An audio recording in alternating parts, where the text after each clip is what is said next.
go ahead and get started. It is 6 o'clock. Good evening and welcome to the Monday, July 28, 2025 Historic Preservation Commission meeting. We'll go ahead and call the meeting to order and request roll call, please. Commissioner Eddings, Commissioner Johnston, Commissioner Laval, Present. Commissioner Federico, Present. Commissioner Halajian, Present. Vice Chair Hatwig, Present. and Chair Sponsler. Here. All right, we have a full house tonight. So it sounds like everybody's here, and we'll go ahead and start with item 2 for our procedures. For each matter considered by the commission, there will first be a staff presentation, followed by a presentation from the project applicant. The commissioners will then have the opportunity to ask questions of staff and the applicant before opening to the public. Testimony from supporters of the project will be taken, followed by testimony from those in opposition. Staff may provide a summation if necessary. The applicant will have the right to a final rebuttal presentation prior to closing the public hearing, followed by consideration of the item in action, if any, by the commission. In accordance with Section 13 of Article 2 of the Historic Preservation Commission bylaws governing length of the public debate, all public testimony from those in support and in opposition of the project will be limited to 3 minutes per person. All public testimony must be presented to the commission at the podium. Any testimony that references race, religion, ethnicity, economic status, national origin, or any other classification protected under state or federal law in a derogatory manner shall be deemed irrelevant and will not be considered by the commission in making its determinations. If you challenge these matters in court, you may be limited to raising only those issues you or someone else raised in oral or written testimony or before the close of the hearing. With that, we'll go ahead and move on to item 3. That is approving of the meeting minutes from June 23rd, 2025. Do we have any changes to the minutes? None at this time. All right, I'll entertain a motion. I motion to approve the minutes. All right, we have a motion. Do we have a second? All right, we have a motion and a second. All in favor signify by saying aye. Aye. Aye. Opposed? Minutes are approved. All right, we'll go ahead and move on to item 4, which is going to be approving of tonight's agenda. Are there any changes to the agenda? None at this time. All right, I'll entertain a motion to approve. And a second? I second. All right. All in favor signify by saying aye. Aye. Aye. Opposed? Agenda passes.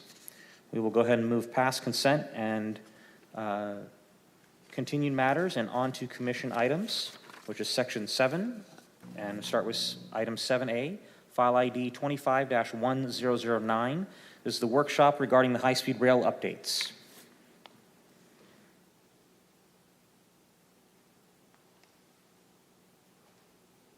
Good afternoon, or good evening, actually. Sorry about that. Can everyone hear me? Yes. Yes. Lovely. My name is Dr. Amanda Harvey, and I'm here representing the High Speed Rail Authority and the Cultural Resources team to present to you some updates to 2 interpretive exhibits associated with the High Speed Rail, and then one little find that we had this past June that we're seeking your guidance on. All right, next slide, please.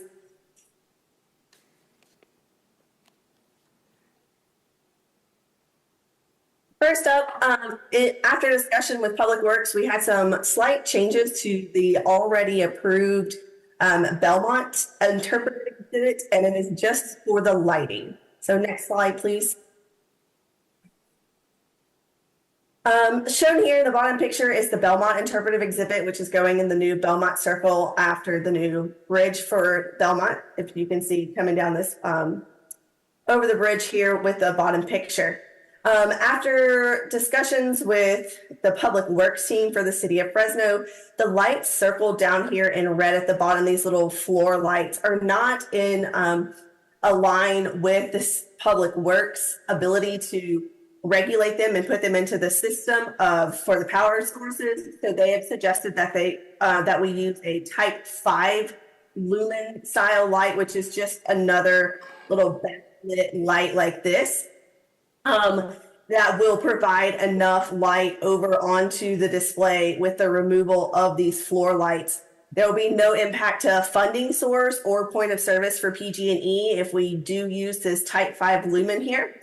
And so there are no changes to the design prepared in consultation with you guys in 2019 and the design of 2020. So I just wanted to put forth to you all for discussion for these little removal of these floor lights with the inclusion of a Type 5 lumen up here overhead. And I guess we can save our kind of all thoughts and questions till the end of this presentation. Next slide, please. The next is a brand new interpretive exhibit that High Speed Rail would like to present for your comments and questions and edits. And then it's the Roding Park interpretive exhibit. Next slide. So I have 3 slides here with some information on this interpretive exhibit. The first one is the location.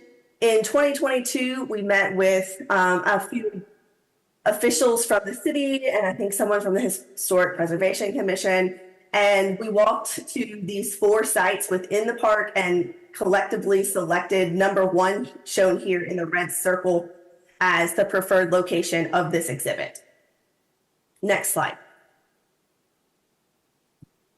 This exhibit looks a little bit different than the Belmont exhibit in that we're seeing ADA measurements here and a very low profile orientation and a weathered steel base in either black, or if we can see the sound wall that's being built, it would be the color of the sound wall, which is like a sprayed chocolate that was determined a few years back as well. So again, low profile, here are the dimensions: 30 inches tall, 42 wide, 24 in the length of the exhibit here, with a low 45-degree angle profile. Next slide, please.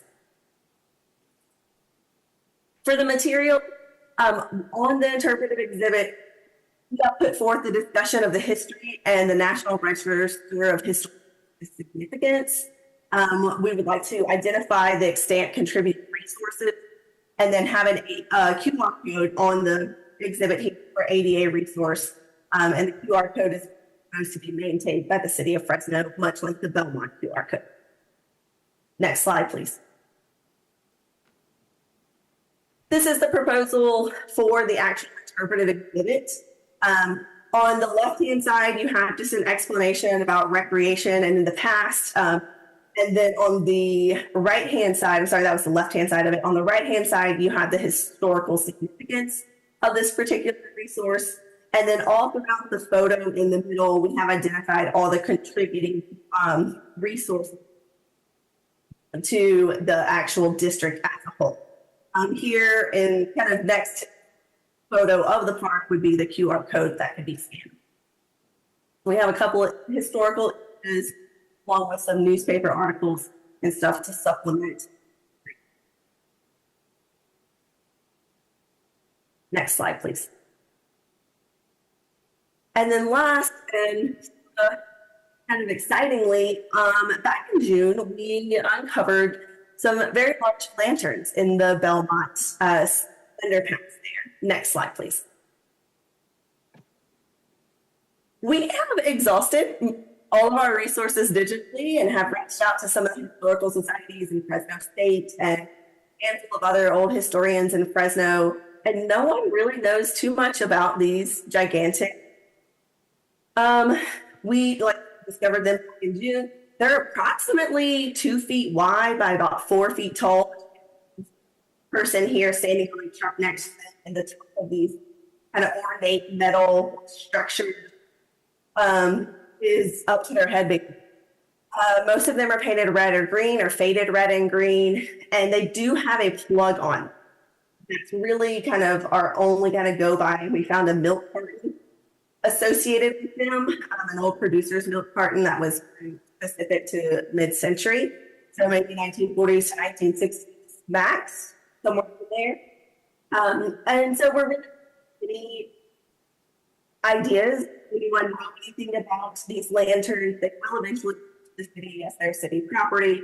Like to hear a little bit about the discovery of these lanterns, but really just need to see if the city or any residents or even you guys on the commission have any information about anything like these lanterns in the past. All right. Next slide. And that really ends my very quick presentation. So I wanted to offer any questions, comments on the exhibits or later. All right, thank you. So while we go through this, we're just going to start with questions and comments, but we're going to start in order of what was presented. So the first thing, is there any questions and comments on the change in the lighting for the interpretive for the Belmont subway and traffic circle? Was there a depiction of the Type 5 fixture? Maybe I missed it. There was not, but in doing some sleuthing ahead of time, a Type 5 Autobahn LED is your standard Cobra head that you see over the highways and over the streets. So they're talking about putting an overhead. Can they provide us with exactly what they're recommending? Yes. So we don't have to do the research? Yep. That would be good. I'm on the kind of same question, because we worked hard on some of the bridges, selecting lighting, and if it could match unanimously through the work we've done, that'd be ideal. So given that, if you want the exact, do we want that referred back to the Architectural Review Committee to double check what that looks like? Yeah. Okay. So on the first item, that would be that we want to see what that light's going to look like, what that lamp post is going to look like, because I'm assuming that we'd probably want the lamp post to match what's on the Belmont overpass currently, the new style, as well as have that Cobra head. And then we'll refer it back to Architectural Review for you guys to review and provide comment or move it forward. I'd also like to know the height of it. Okay. Absolutely. They will match the lights on the Belmont Bridge, and these Type 5 lumens are the standard ones across your city. It was the one that was put forth by the City of Fresno's Public Works. So this matches everything that we got going on, and the lamp post is going to match the Belmont Bridge, and all of that is all going to tie right in. It's basically just kind of the removal of those ground lights and making sure that the lights around it do have that backlight so that shines right down on the exhibit.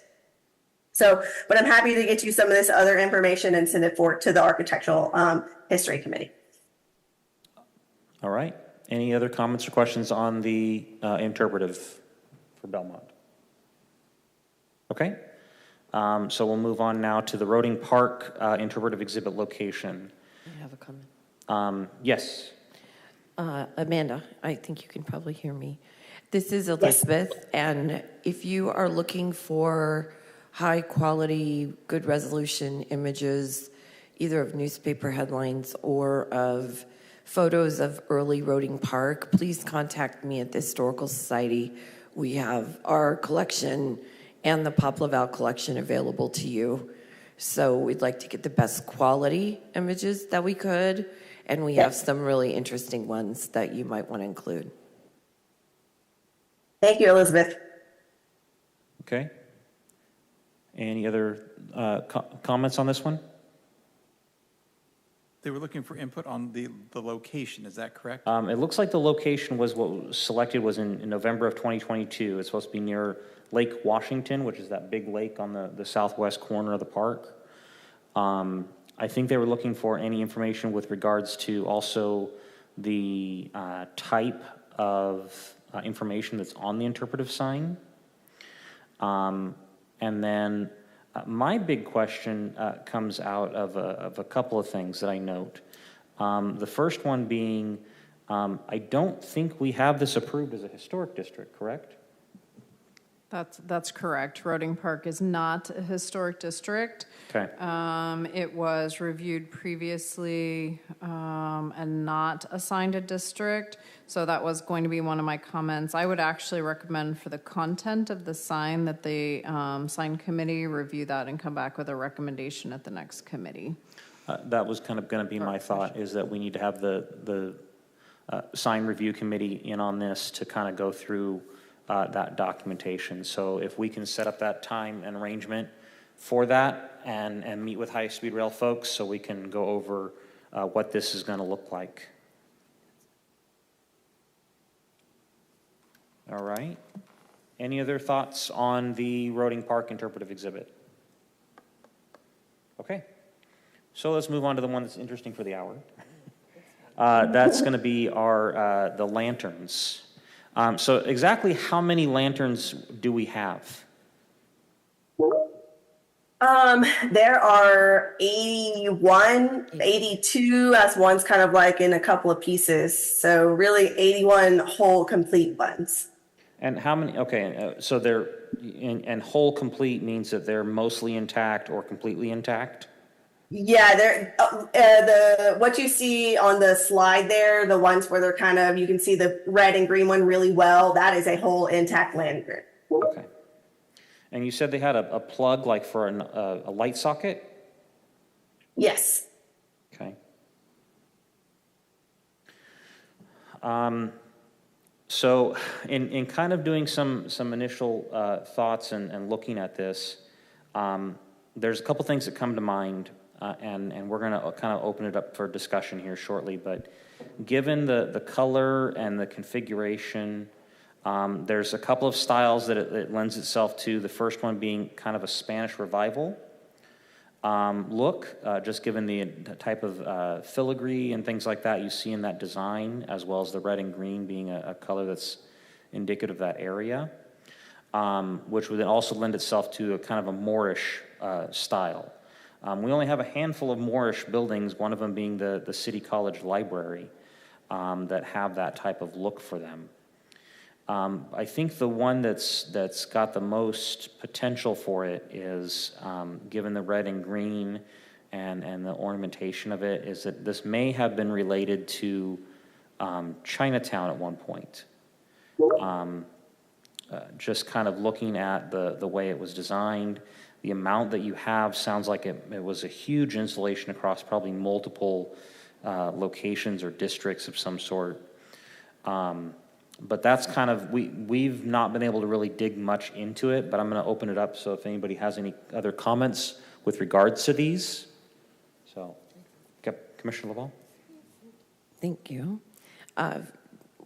We at the Historical Society were contacted by the city, and we are doing a photographic search.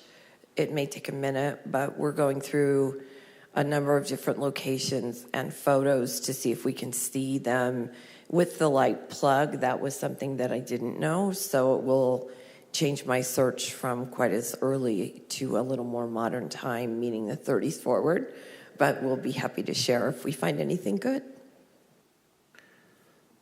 So And Elizabeth, I'll be sure to get you that light plug. If I didn't send that photo over already, Thank you. that one over for you.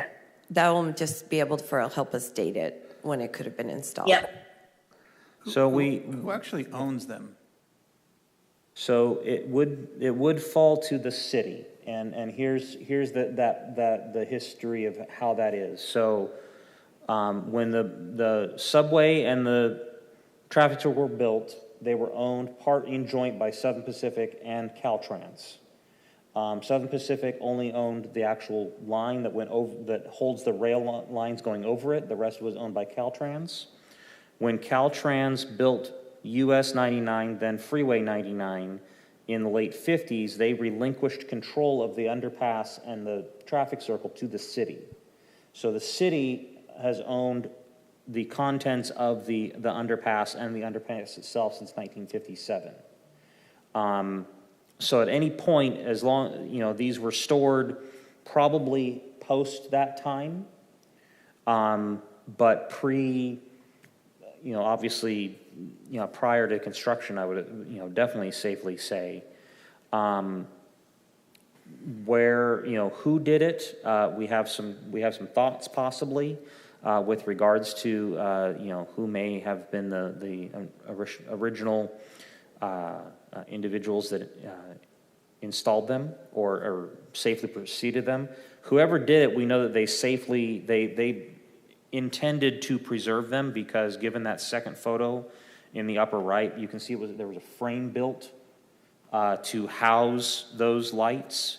So somebody intentionally saved these. for that purpose. I have a question or Yep. two. Are the lanterns made out of tin or iron? Or is there any clear kind of material that they're made out of, tin or iron? I'm not entirely sure yet. We are sending down our architectural historian on Friday and a materials specialist to really look and see what type of material they are. We have just taken them from one place and put them back into storage in another facility for now, and have not been able to actually understand what the material is yet. Oh, okay, and that, I assume then you haven't found any maker's marks at this point? No, ma'am, not yet. And this is why the architectural historian's going to go down on Friday, this Friday, and really kind of look at them with a specialty eye. All right, thanks. Yes, ma'am.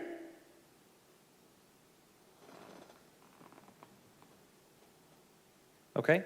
Any other comments on the lanterns? Okay.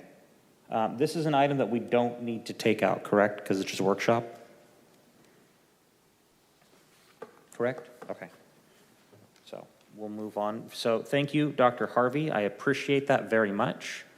And we'll continue to work on those changes and those exciting developments. Yes, thank you very much, commissioners. Y'all have a lovely evening. Thank you. Okay, so we're going to move on to item 7B. That's file ID 25-912, and that's review and comment on the draft environmental assessment for the air traffic control tower located at APN 494-07178. So I hope everybody did their homework on their novel. All right, go ahead and for the record state your name. All right. Well, let me grab this real fast. Thank you. All right. My name is Karen Bowler with RSNH. We're the consultant who's working on the environmental assessment and environmental impact report for the Fresno Yosemite International Airport traffic control tower replacement project relocation. And so I'm going to just kind of bring you up to speed on where we are and where your input comes in, and just give you a quick overview here. So let's see. So these are the items I'm going to go through. Like I said, just very briefly, I'm sure most of you have already seen some of the project overview, and so we're just going to touch on it just to refresh.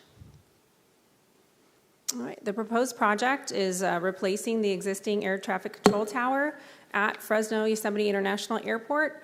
It needs to be replaced because it does not meet current standards. That's ADA compliance, it's fire standards, building standards, and also FAA air traffic control tower standards. It has inadequate height, which results in obstructed line of sight, so the entirety of the airfield is not fully visible for air traffic controllers.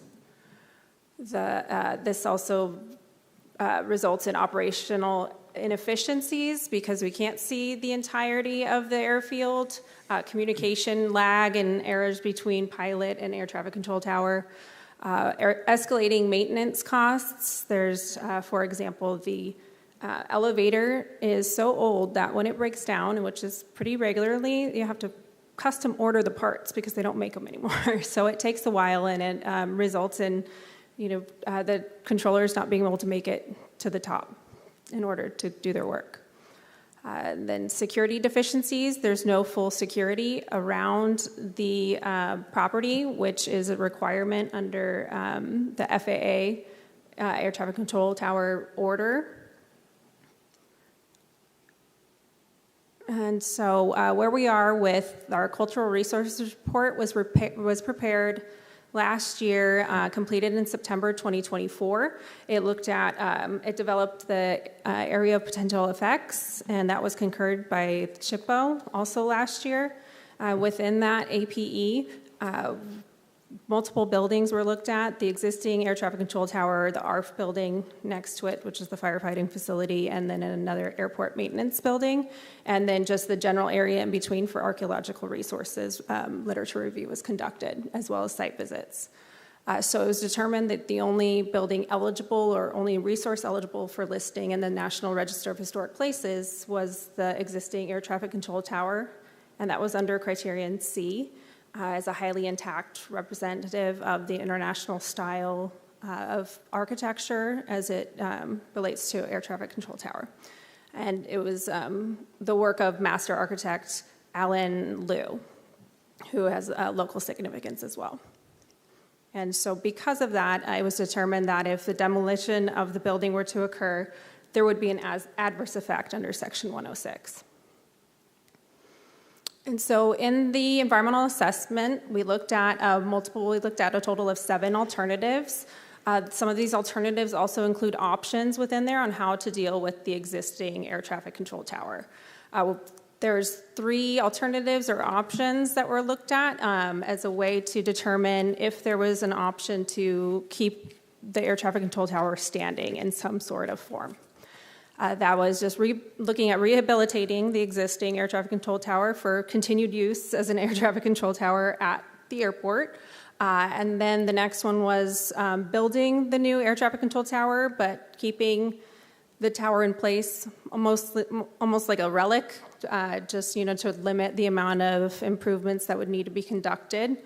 And then the third was to rehabilitate and retain the existing air traffic control tower, but for another use at Fresno. So, maybe admin offices, something that wouldn't be held to the standard of the FAA air traffic control tower standards. So all of those alternatives were looked at, and the evaluation criteria, there was a 2-step criteria that was looked at. The first one was to determine if the alternative would achieve the purpose and need of the project.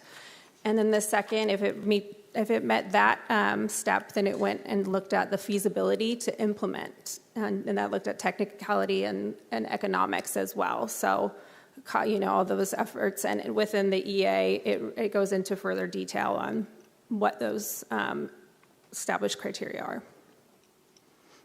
So ultimately, it was determined that the proposed project with demolition was the preferred alternative, and this was related to several items, as you'll see in the EA, specifically related to safety and obstruction of sight due to the location of the building and the location of potential new air traffic control towers. And so because of the adverse effect, we started developing the memorandum of agreement in coordination with SHPO. And the MOA is legally binding. It identifies the specific mitigation measures, and so that's where those were developed, and identifies the responsible parties for each mitigation measure. And it's also our document of compliance with Section 106. And so the roles that were identified were the FAA as the federal lead agency, the SHPO as the approval agency, and they were both the signatories for the MOA. And then there's also invited signatories. And that's where we'd sent out these the draft MOA back in December or January for approval or for review and comment to the Historic Preservation Commission, as well as the Fresno County Historical Society. And we invited both of those and the city airports division, of course, because that's their airport, to be invited signatories on the MOA and have at least the input and receive comments on. And so this is just a brief summary of the comments that were received that were submitted by the Historic Preservation Commission back in January, and how we responded to those comments. I won't go, reading all of them, but there was information sent back on that as well. And so, including broader historical context, mitigation measures and public awareness, stipulations, any of that information. And so we provided responses to that. We adjusted the MOA as much as we could based on those comments as it was feasible. Here's some additional comments: engagement with the Native American tribes, demolition alternatives, more details, alternatives analysis. And of course, this was before the environmental assessment was released, so you hadn't seen the alternatives analysis yet. And the summary of the revisions that were made to the draft MOA because of those were that adding signage, salvaged architectural elements of the existing ATCT were included as a potential to include in the signage and the interpretive exhibits if it was feasible. And that, of course, determines on there's asbestos and lead-based paint in the building. So, of course, that depends on what the actual materials are and how safe it is. And then for the exhibit and educational materials with the Fresno County Historical Society, we also expanded that to include educational materials that would be sent in order for the Historical Society to use those materials how they see fit, in addition to the exhibit that would be there. And then additional inadvertent discovery language was added specific for Native American. It was previously in there for architectural resources, but we added specifically for Native American. So the proposed mitigation, there's proposed 4 mitigation measures. The first is your Historic American Building Survey, your HABs, and a level 2. Number 2 is the interpretive sign and a plaque commemorative of the existing air traffic control tower within the terminal at the airport, and specifically because this is the view of the air traffic control tower that is most seen by the travelers, and so it would be where any of these travelers would be able to see that tower. We'd try to find a location, and so this is where it is, and so it would be in the context with that as much as possible. That would be worked out, of course, as details get sorted. The third one is an exhibit with the Fresno County Historical Society. There's the Chinese artifact exhibit that is underway or has been ongoing, and so we see it as an expansion of that, adding into that information specifically about the architectural yes. The 4 would be the materials on the city website, the airport website. So the material collected would be posted and available to the public on the city website, and there would be QR codes at the interpretive signs and exhibits also to the website if they wanted more information. So just to catch you up to speed, our milestones completed. We've started on the CEQA side of things. We had the notice of preparation that was released and received your comments back in March of last year. And then we've also been doing, of course, the NEPA portion, which you see the draft environmental assessment, and then conducting Section 106 consultation during this time. And we have SHPO concurrence, and we're working on we have the draft MOA, and we've had the consulting parties meeting, and we've released the draft EA with the Section 4F evaluation and the draft MOA for review, and that's where we are today. So the next steps would be the comment period for the draft EA is to end on August 6th, the next week at 5 p.m. Pacific. And then the next would be, we're also looking at the release of the draft EIR in the next month, hopefully anticipated. And then following the comments on the draft EA, any revisions would be made, and the MOA would be routed for signature approval for this invited and required signatories. And then September, the anticipated final EA and a finding of no significant impacts by the FAA is anticipated to be drafted and completed, and we're looking at certification for CEQA sometime in October, as well as soon as that's following, then the FAA would issue their decision document for NEPA. And that's the end of there, so I'll open it up, but first I'm going to have Jennifer jump in real fast too. Thank you, Karen, so much for coming out tonight. So, commissioners, you see on your agenda that this is review and comment on the draft EA. So this is on the NEPA. The NEPA is the document that has been published to date. The CEQA has not been published. That will be coming out. And just a refresher in terms of your duties. So this is not a listed resource. So environmental procedures under CEQA and NEPA on actions pertaining to designated resources would not apply. However, review on any proceedings under Section 106 of the National Historic Preservation Act pertaining to properties within the city limits would be under your purview. So this is an opportunity to review and to make comments on the draft EA as it is, as you're in your role as commissioners. I do understand several of you have double duty and multiple hats, so I would focus on the contents of the EA and the mitigation measures and how they have reflected the comments that were provided previously in your discussion tonight, but there is no action that the commission would be taking. Thank you, Chair. All right, thank you. With that, I will open it up to our commissioners for comments. I know this is going to be kind of a topic that there's multiple conversations about, so I'm going to go ahead and start with Commissioner Federico, and we'll just come down the line. I have no comment at this time. Okay. Commissioner Halajian?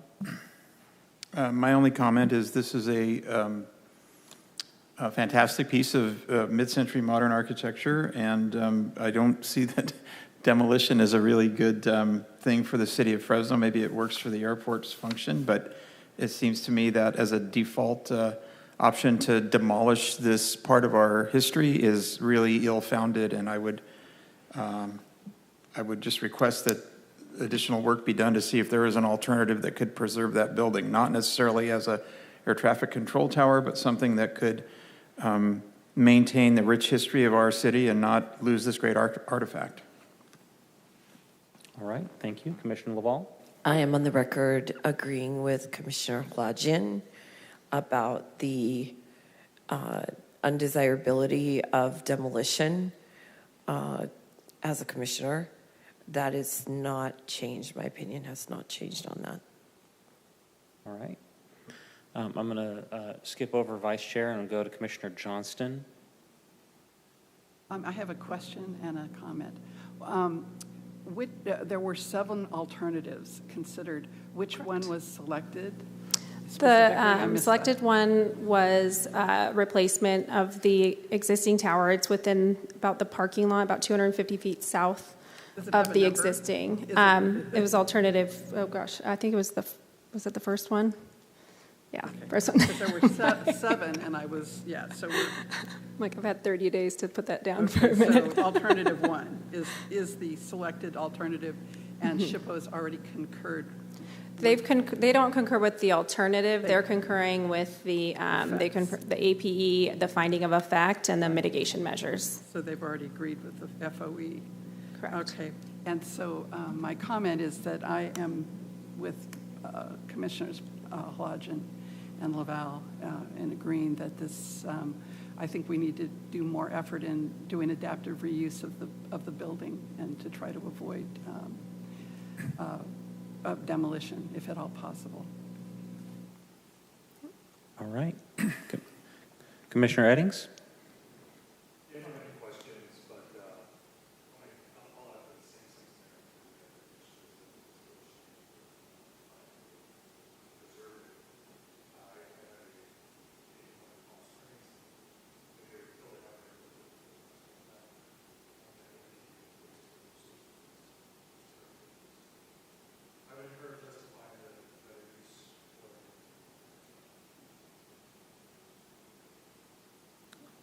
All right, thank you. And we'll go to Vice Chair Hatwig. Yeah, I follow the same sentiment. It was a fascinating read, seeing all the alternatives, but the unfortunate side was the only alternative that would keep some of it wasn't even fully adaptive reuse because it would change so much of the footprint.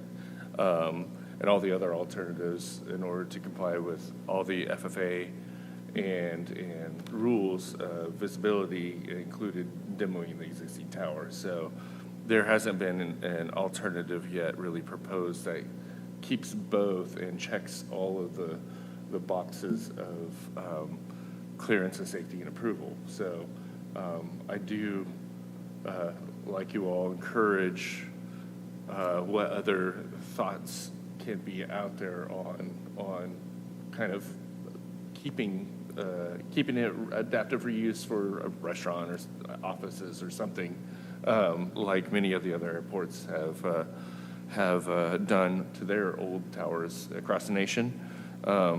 Well, what is the alternative that can kind of still meet visibility requirements, clearance, and everything else? So I don't know that I've seen anything yet in the alternates that that look good. It could be a great museum of aviation to tell the whole story of what's gone on in Fresno, and to demolish it is just a mistake. Right. Is that it? That's it. Yes. Just a quick question that Commissioner Lodge made me think of. People don't understand that the history of aviation in this valley really rose about the same time as the Wright brothers. The farmers were wonderful tinkers, and they made planes fly as early as the early teens. And I don't know how much the history, we have not been asked to provide history to you. So if that's an option to learn a little more about there were records set for multiple years as early as 1912, that we would be happy to provide additional supplementary materials that showcase not just the Fresno Air Terminal, but other port places, Bullard Lands and Chandler Field and the other contributing forces to the actual current state of aviation. A lot of it started here, Sweet. We'll along definitely- with the architecture. It's got a twofer. We'll definitely be reaching out, though, for information when the plaques start getting developed. So I kind of am echoing along the same lines. The idea of, and so I have a couple of questions to go on. So number one, why was the alternative of not relocating the ARRF and putting the new control tower where the ARFF currently sits, rather than just tear down the control tower? That's my first question. Okay, apologies. My name is Francisco Partida, Interim Director of Aviation, City of Fresno Airports Department. Mm-hmm. Thank you for having us tonight to workshop this item. So the question is, the ARF station that sits next to it. Correct. Why was the alternative not to? Why was there not looked at as an option of relocating the ARF or reconfiguring where the ARF was located and putting the control tower there to preserve this one so it can be utilized, rather than we're going to preserve the ARF and tear down the control tower? Right, so two separate projects, and actually both on the books. The air traffic control tower has been an effort that has been on the books for about 20 years prior to us coming in and taking it this far. Prior to this administration and our late director, Henry Thompson, that passed away 2 weeks ago, the biggest effort was in 2008, 2009, where the city and the groups took it to the FAA through the process that takes about 18 to 36 months in Atlantic City, New Jersey, right? Correct? The FAA lab for the VISTA study. Yeah, so that's how far that went in 2008. And because of the economy and the conditions of the country, it just died.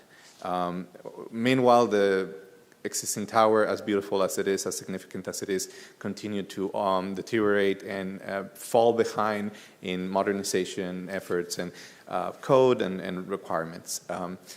So the highest priority is the tower. We're studying that, obviously started in 2023, going through 2024 with all of the studies that Karen mentioned. But our ARF station is also inadequate, it's also out of code, it's also insufficient for the level of service that it should provide and needs to provide moving forward. We're actually having a new ARF vehicle coming in late December of 2025, early January of 2026. The height and the length of the vehicle, it's superior to what that ARF station can house. So we have on the capital improvement program ARF replacement, ARF station replacement in 2029 or 2030 to be funded by the federal government. So it's just a priority. It's an aging facility. Wherever you look at it, the Fresno Air Terminal has been around for quite a bit. So, as you know, America is hurting for infrastructure, and we're only starting to address some of these issues. Right, and I understand that, and thank you for clarifying as to what's going to happen with ARF and things like that.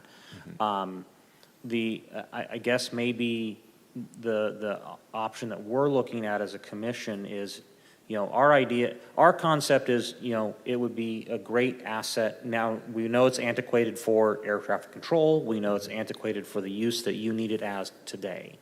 However, we're looking at from the aspect of it's a great option of not only, signifying one of our own, fellow architects or fellow Institute of Architects gentlemen that created it. It's also a great example of the city when it's under its original urban renewal in the 50s and 60s.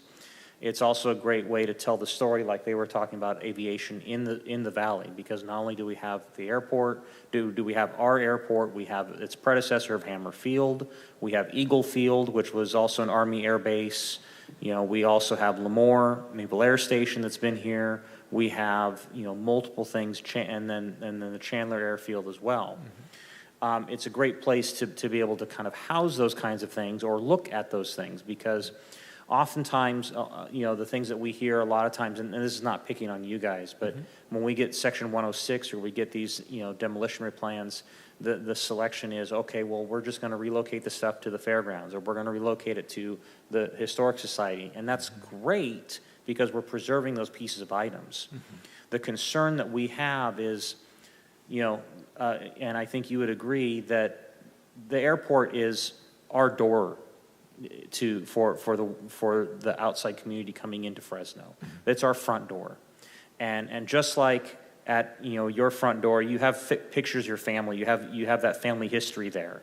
And to not be able to incorporate that into how the design is or how something looks, it kind of just pushes everything aside. And it's like, great, we have this brand new modern airport, but we're not recognizing everything of where we came from. And I know there's a small display, or at least a couple years ago there was a small display at the base of the concourse and things like that. But it's really kind of telling the whole story, not just little pieces of it, from time to time. I think what we're looking at is if you already have to look at the idea of you're getting a new fire truck, essentially, that is going to be part of that ARF, that is not even going to be able to fit in that ARF. Why can't we look at that as an alternative of it being that the tower goes next to the ARF, or goes where the ARF currently is, and kind of maybe flip-flop, what's being proposed as to be demolished first, because I know eventually you're going to have to demolish the ARF.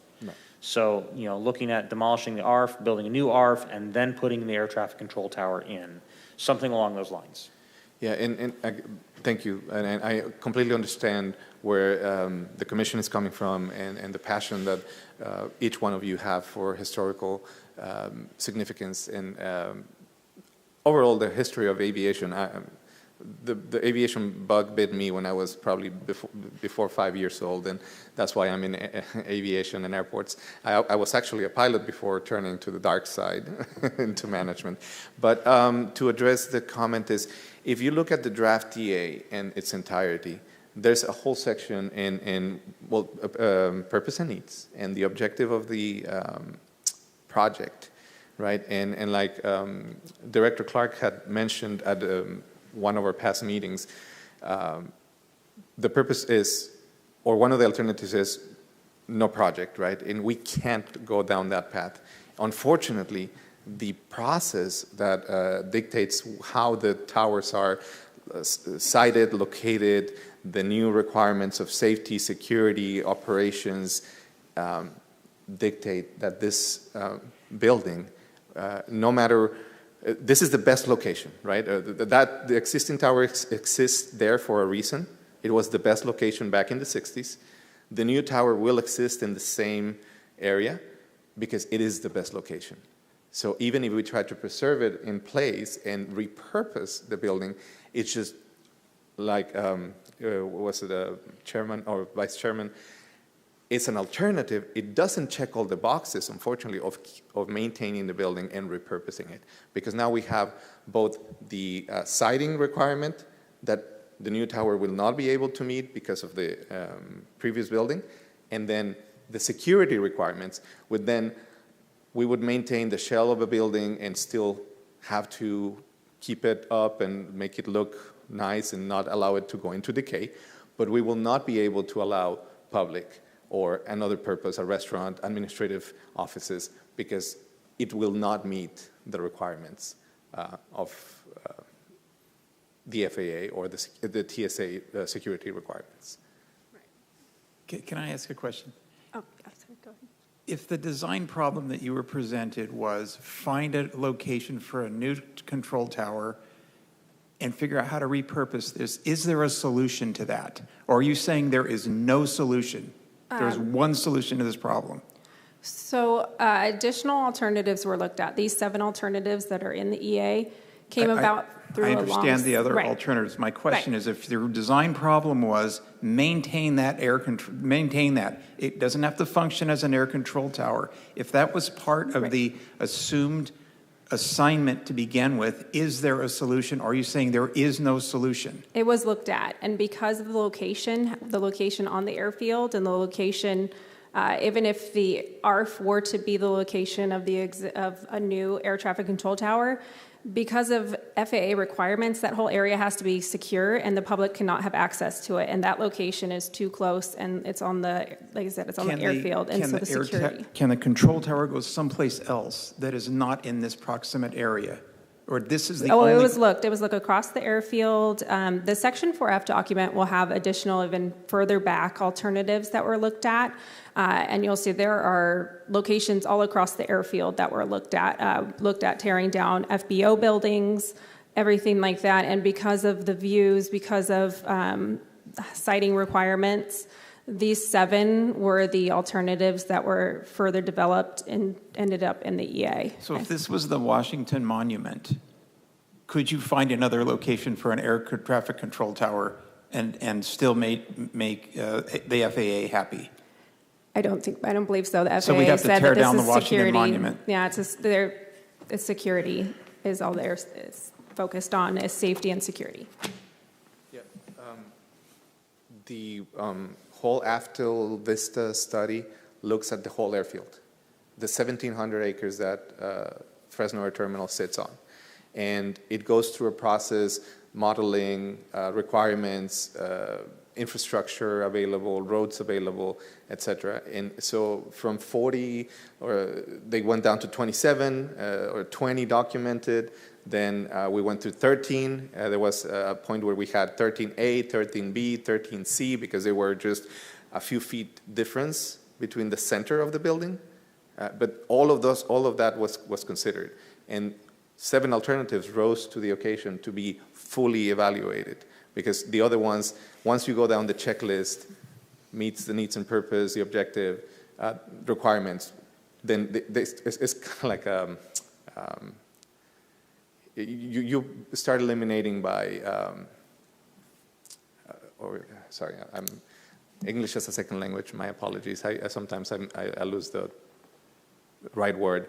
But yeah, it's process of elimination, right? Because like Vice Chair Hadwick said, if we can't meet 50% of it, then it doesn't rise to the next round, right? If it meets 75%, maybe we can consider it to the 3rd round. But at the end of the day, the final round was 7 sites. And of the 7 sites, the most clear and safe and secure viable site is the one, including the consideration of during construction, what happens, right? We can't vacate the tower. We need to continue providing the services to air traffic control. And the vibration and the dust and the mobilization of the contractor was taken into consideration in the selection of the final site of the new tower. Anything closer would damage the building, would potentially cause some unsafe condition that would create the necessity of vacating the tower and going ATCT 0, which would be horrible for air traffic. And maintaining the tower in its place was looked at even aside from safety and just to check the boxes too. And it was a very, very high cost that the city doesn't have the cost for, because there is asbestos, there's lead-based paint. It would be a very big rehabilitation project to get that up to speed, but then the maintaining of that facility would just not be in the ability of the airport and the city to So handle. I think the lead and asbestos I understand, but I also understand the concept that if this was to become some sort of, airport museum, if you will, okay? We have Measure P dollars that can be utilized towards the actual work in that Right. building, okay? And I think the biggest part that makes us the most sensitive is literally the request is not just, we're going to build a new tower there. It's actually, we're going to build a new tower in a different location and plow this under for parking, which is what this city has done for the last 70 years with a lot of things. And so I guess the other question that we have also is why, if the parking is currently not secure, why does it have to be secure now? That will be updated regardless. That was included in all of them, to be updated for security. That's, Even if you kept the tower and it did no project, you'd still put the fence in? yes, they still have to have secure access, and that was included in the keeping the existing tower and rehabilitating it. Yeah, I had one more item that might not have been part of this study. I didn't catch it. Would be, and I think Commissioner Halajian brought it up the first time we'd met, was more of can the top and part of the tower be dismantled in a way where it can be reorganized and put back together in a location that is accessible to the public? And that was, I didn't see an alternative to that study, because that is something that I think plays well with both buckets. And if it can't be preserved and we can't grow our airport, we can't relocate the airport, there's a lot of things at play there. There might be a happy medium there in that, whether it's just a portion, a one side, you name it. There's probably some flexibility there that we can maybe include on the idea list. Yeah, I mean, I think as part of the design in the future, if there's something reusable material-wise, I mean, I've been talking about using the salvage materials in the exhibits. So that is something in future design that can definitely be looked at and likely will be. Great. And I was just going to comment that I've seen this quite a bit in DC, where you have a smaller historic building that's been encompassed in the design of the new, much bigger building. And so I know that's, in terms of design, that's more of a challenge, but it has been seen quite a bit, where you maintain the original building of the facade, and then you incorporate it into the new design itself. If, I'm not certain if you're planning to build right on top of the existing location, but it would be over. No, it's about 250 feet south of it. Oh, okay, Yeah. right. I wasn't sure on that. But anyway, I've seen that, done before, quite a bit in DC, so, thanks. I will comment on one of the things I noted in this, and that's the idea of a memorandum of agreement with regards to what's going to occur. And I would strongly encourage that. I think as a body for this commission that we look at that going forward for any of these projects that come forward, so that we have an actual agreement to hold people to the mark as to what they're going to do. So regardless of what occurs with the project, whether it's a preserve and a display or something along those lines, the idea is that we need to hold people accountable to it. I know that we've had problems in the past where that's not occurred. And so I think going forward, when we have these, we're going to have to look at MOAs. Do we have the jurisdiction to have us be a signatory, have the commission be a No, signatory? no. So the commission is a body of the city council. So the city council, the city is the signatory. Correct. This commission is a body of the city council or of the city. I would encourage you, now is a really great time to also make comments on the mitigation measures, which are found on page 4-17 of the document. This is also an opportunity to comment on whether or not you believe the mitigation measures are appropriate. If there are additional mitigation measures, I heard Commissioner Hatwig and the chair mention one in particular. I think this is an opportunity to comment on, how you would like for this to be recommended. Again, these are alternatives that will be considered.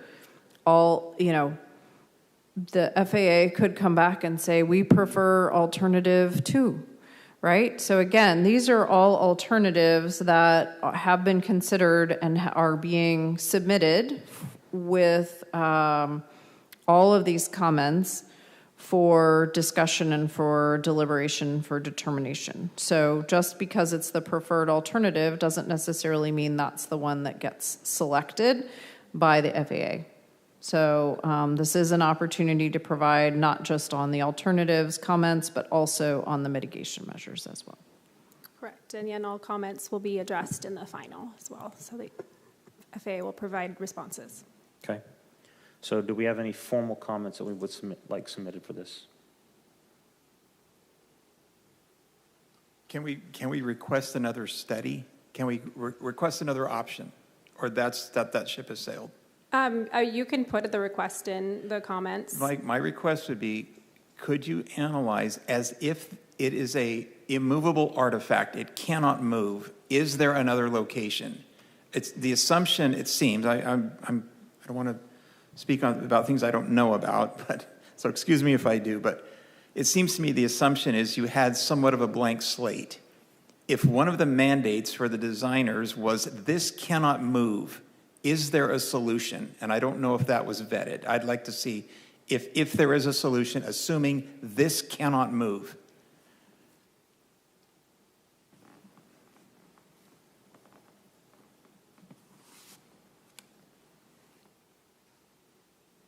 Yeah, I think just to kind of, to add to that would be if the answer is no on that, that what can be done to dismantle a portion and then utilize that to give, to give the artifact some new life. Yeah. So, and I think I'm going to kind of tap onto Commissioner Halajian's. Take that consideration as if it's the Lusseau Caves. The prehistoric artwork in France, okay? It's immovable. You can't bulldoze it down, okay? And then with Vice Chair Hatwig's, yes, looking at options that we can create it as some sort of interpretive exhibit or some sort of, even if it's, for example, you explained, you got the aircraft bug at 5. How cool as a 5-year-old would have been to be in, even if it's just a little portion of it, in the middle of an air traffic control tower. You would be on fire about that. So think about it as something like that where we're going to have to be, looking at, again, it being something that we can showcase and something that we can also use as a welcoming entrance to the city. All right? Oh, no, you can't have your mic back on. You've already talked a lot. I did have one question about, I noted that and I don't know if this is covered in our part or not, but I know that it noted that the Ama Matsun tribe was the one that you reached out to with regards to this? There was 11 total. There was 11 total. They're the ones that responded, They though? were the only ones who responded. Okay, thank you. I just wanted to confirm Yeah, that. they just responded, it's outside of their jurisdiction. Yeah. Okay. Yeah, as a kid, I'm just kind of reminded of, getting the bug of a lot of things as I was growing up. And one of them was the Los Angeles Children's Museum. They had like a half of a fire truck. And they had a half of an ambulance. And they really let kids suit up and play on them and honk the horns. And I thought that was super fun, me growing up, to kind of get into certain areas of my life. And that's just another alternative. I think that would be great to explore. All right. Anything else?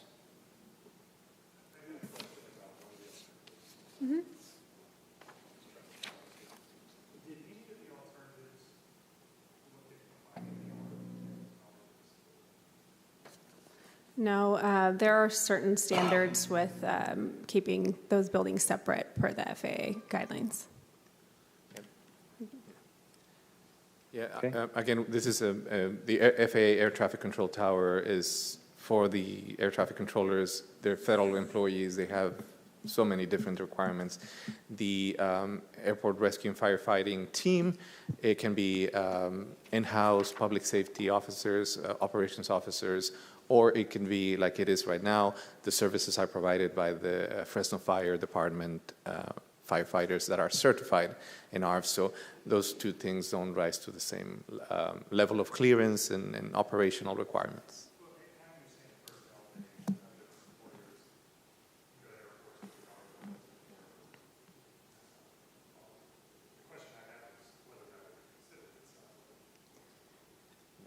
No, yeah, the design standards for air traffic control towers is what kind of the parameters were on the footprints of the building.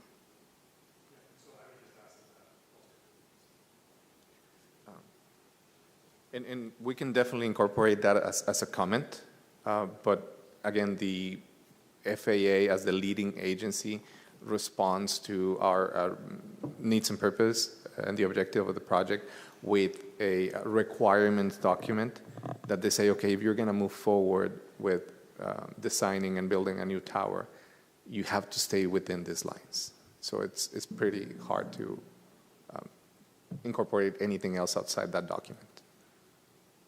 And could you briefly describe HAB's level 2? HAB's recordation level 2? Yeah, so that one is, I had to take notes on that one because I get the details between the different levels. But that one is the high-res photos, a written report, as-built drawings included, and it gets submitted to SHPO. We have it listed as being submitted to the Fresno County Historical Society, the Public Library, and then it ultimately ends up in the Library of Congress. I just have one final comment. Okay, one final comment. I think that we talked about this the last time you were here, and I just would like to hop onto Commissioner Halajian's comment. The people of Fresno, and this is something I mentioned, I think, before, have had a terrible habit of destroying their cultural heritage. It goes back long ways, but particular the original courthouse that faced this basically similar problem. They built a new courthouse across the street, but instead of preserving the old courthouse, it was demolished because it just seemed like a lot of trouble, and there were all kinds of reasons, whatever. It's 60 years since that happened. It's still the topic of conversation. I'd say, as I said to you before, number 2 in the city is that air traffic control tower. So I think that Commissioner Halajian's point of view is a legitimate one, that we understand all the need for a new tower. We want to have a safe tower. We want more people to be able to come here. But I don't think we've expressed the gravity of how significant this governing body, this commission has taken upon itself to not let the same kinds of things continue to happen here in Fresno.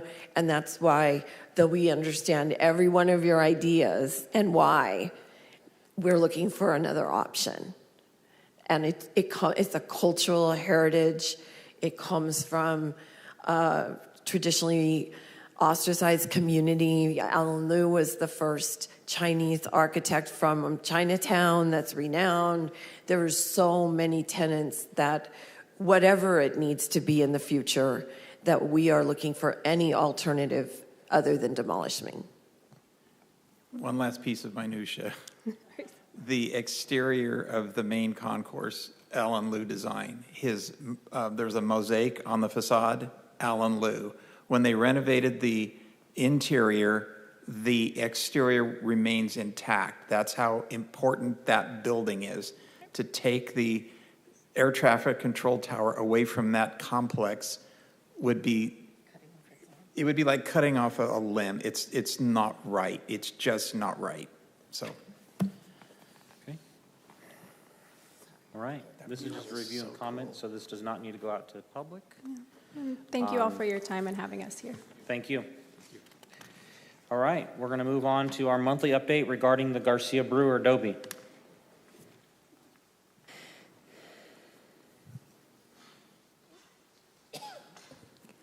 Good evening, Chair and Commissioners. Ashley Atkinson, Assistant Director for Planning and Development. I'm here with your monthly update, and then we can just move back into or move on into the regular monthly topics. We are working on scheduling a meeting with the property owner of the Brewer Adobe to take place in the next couple of weeks. As of now, there is no change in the status, but we are hopeful that after having that meeting, we will have something to report next month. As of now, the tarp is still in the same condition that it was last month, which is largely deteriorated. And we are, of course, aware that the rainy season is not so many months away, although it may not seem like it right now. And we are working with the city attorney on our options for, again, dealing with this on an ongoing basis, but no significant change to report this month. Unless there are any questions, we can move on to our other updates. Any comments on that? Okay. All right, we'll move on to our regular monthly topic updates. So starting with staff updates.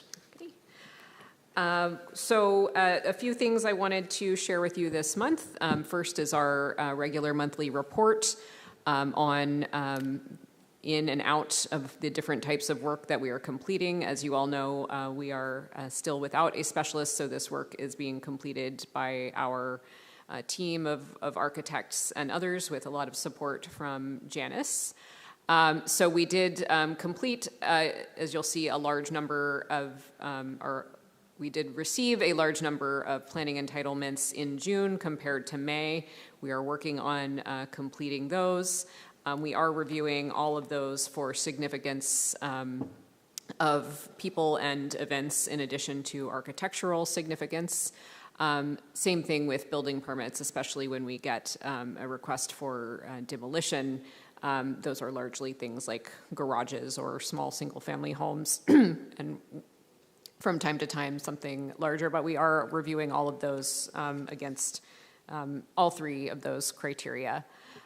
Completing our Section 106 reviews in a routine way.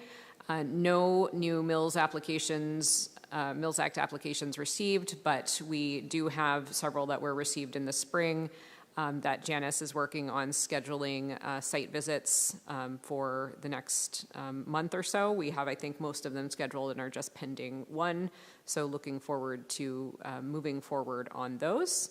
And then no new mitigation program application activity, except that I believe we did complete one, which was kind of an older one that just needed to be closed out.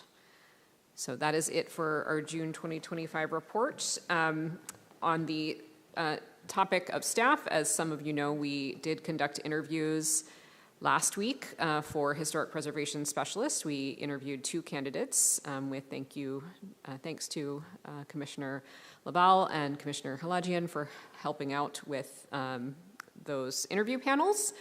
We are in the process of checking references and following up, and hope to have some news on that to share in the very near future. So that would be very exciting for all of us. Briefly, also wanted to share an update on state legislation that Commissioner Johnston had requested. You may have heard that there was legislation passed on an emergency basis earlier in July called AB 130 and SB 131.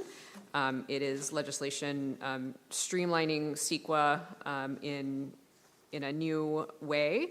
And I'm just going to share a little information on how we expect it to impact historic resources, which is not, it's not too significant. We're going to continue looking into the details. It's a very dense piece of legislation, and we haven't fully processed how we will implement it.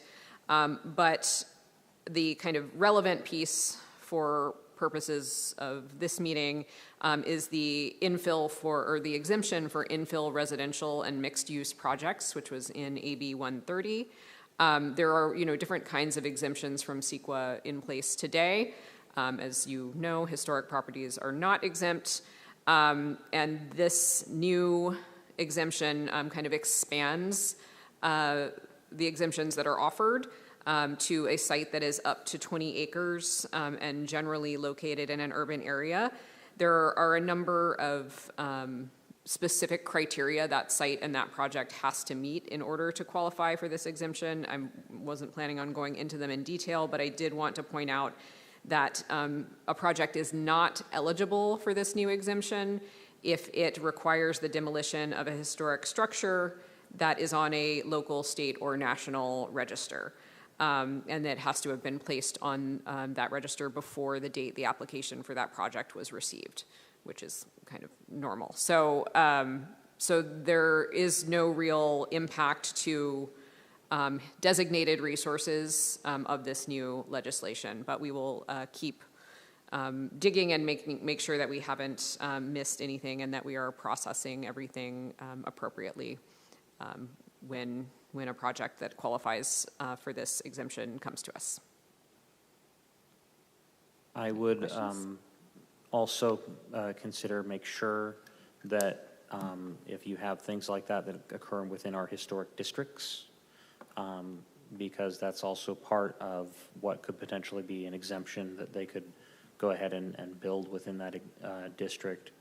I know I've kind of advocated for it before, and I continue to, is I think we need to go back to our historic districts and we need to have design guidelines, because we're going to just continue to get, policies from the state that are going to continue to create those types of exemptions. And if we don't have something that's objective in place, then you're going to have that brand new state-of-the-art multi-story building next to,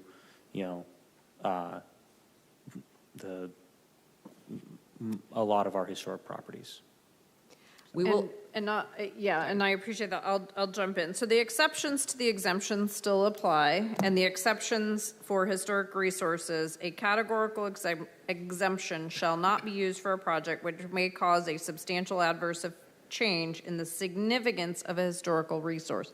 So that would include a district or adjacency. If you recall that we had to rule on the construction of a property adjacent to a historic resource owned by one of these commissioners within the last couple of years, right? So we had to look, it was a brand new home being built in the or adjacent to a historic resource. So it has the same similar exceptions to the exemptions. If that makes sense. It is not the panacea that everyone is making out this CEQA bill to be.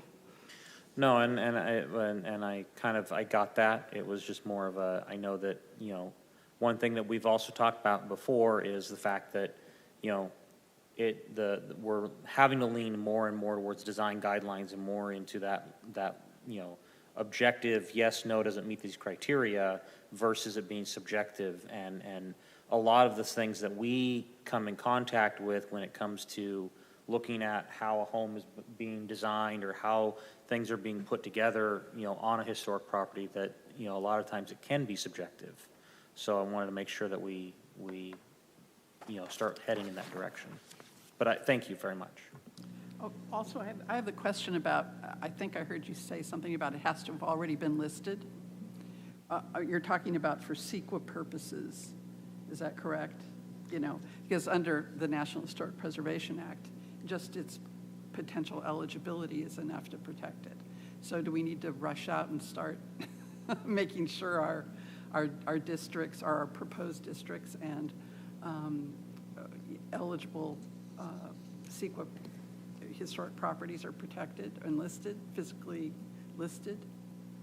Is that what I'm hearing? So I They have can to- they have to be read listed? the clause verbatim. The project, so let me go back. You know what, I didn't print all of the pages. A project is not eligible for this exemption if it requires the demolition of a historic structure that was placed on a national, state, or local historic register before the date a preliminary application was submitted for the project. So yes, if it was nominated after the date that application was submitted, or if it was designated after the date that application was submitted, then this exemption to CEQA could potentially apply.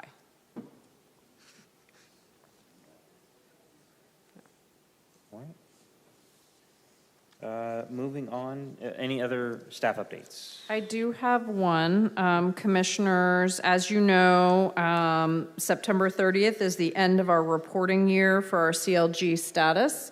All of you are required to attend informational and educational meetings, seminars, workshops, or conferences.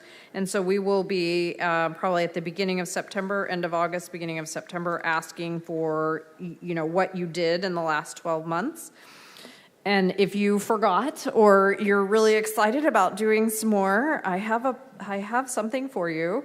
So there is the National Alliance of Preservation Commissions. So organizations just like you all across the country. It's their virtual summer short course. And I actually registered and I'm going to take the training. It's worth 9 AIA credits, anyone who's interested. It's worth 7.5 of those health and safety welfare ones for those of you who are architects, and then 9 AICP credits. Anyway, so there are 6 total courses. They're each an hour and a half long over 2 days, so 3 each day. We do have a budget to allow for you to attend. What I would say is that if you commit to attending 4 out of those 6, I will pay for your registration. The registration is $130. It's not like it's a giant amount, but I would love for all of you to participate. I'm going to participate. The courses include understanding and updating local preservation ordinances. Sounds like you guys are interested in that. Can we do it together? Can you do it all in the same room? We would need to register you each individually to get credit, but yes, we could do it all in our training room. Absolutely. I'd be happy to do that. Tough cases in the application of the Secretary of Interior standards for rehabilitation, selecting your preservation priorities, what is essential and where can you be more flexible, best practices for meeting procedures, conditions of approval and staff reports, conservation districts, easements, zoning, and other tools for historic preservation, and community outreach strategies. I felt like they were all fabulous topics. They're each only an hour and a half long. So essentially each of those days, you would be kind of tied up from 8:45 in the morning till about 2:30 in the afternoon. August 20th and 21st. So if you would let me know via email, CCing Ashley and Janice, by August 6th, we will get you registered. They're online. It's a virtual course, set of courses. I saw it and I immediately signed up. It sounded fabulous. And that was my last staff report, unless you have another one. Well, I think we have historic districts listed separately as item number 2. So I was staying up for that. Go ahead. Similarly, no material update to share this month. That is something that we are hopeful to get working on with the new specialist as soon as they are onboarded. So we'll have more to share about that in the very near future. All right.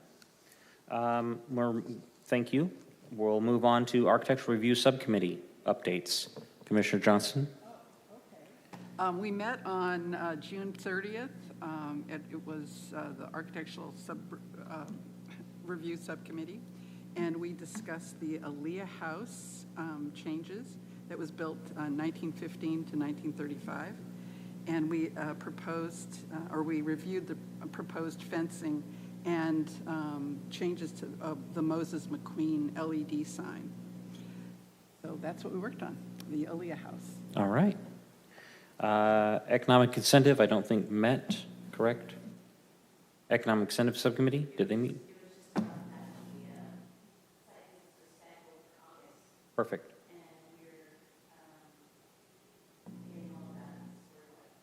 All right. Sounds good. Okay, we're going to move on to item 8, chairperson's report.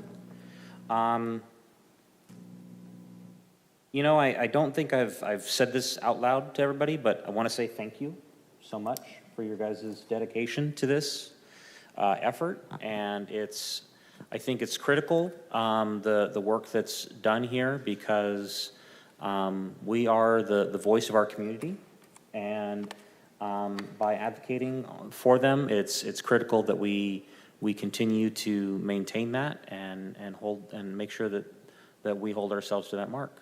Otherwise, that's the end of my report.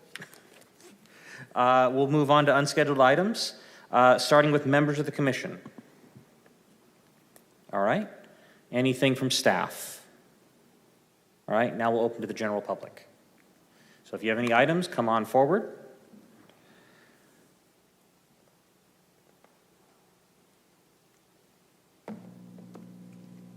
You know, you'd miss me if I didn't show up.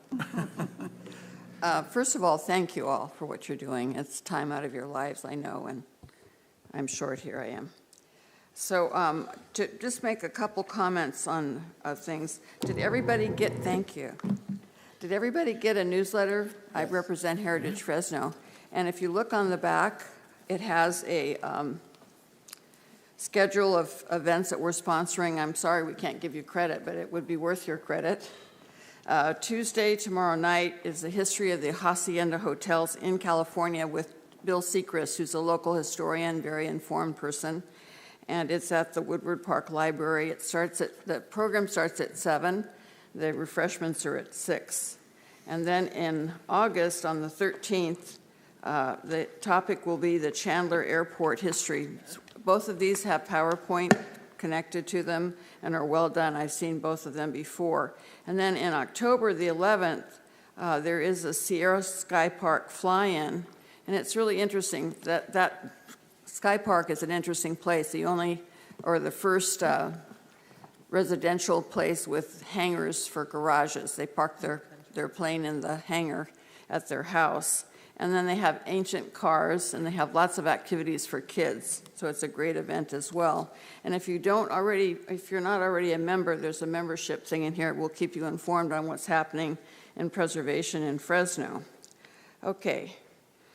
The lanterns, I think I told you years ago that the lanterns were built in that underpass, because my dad was a city employee, and he told me for years that I thought they were the old-fashioned street lights with the kind of candle tops, but as it turns out, there's something totally different. But what an opportunity to take those and use them as historical markers. And of course, our problem always is vandalism and destruction, but maybe you could make them, when you find out what they're made out of, make them more or less indestructible, maybe make them solar-powered. And the trouble with that was they'll be warm and people will want to use them for sleeping. But they would be great, and they would be great in that Roding Park area, because people could say, oh, there's a historical marker, let me go look at it.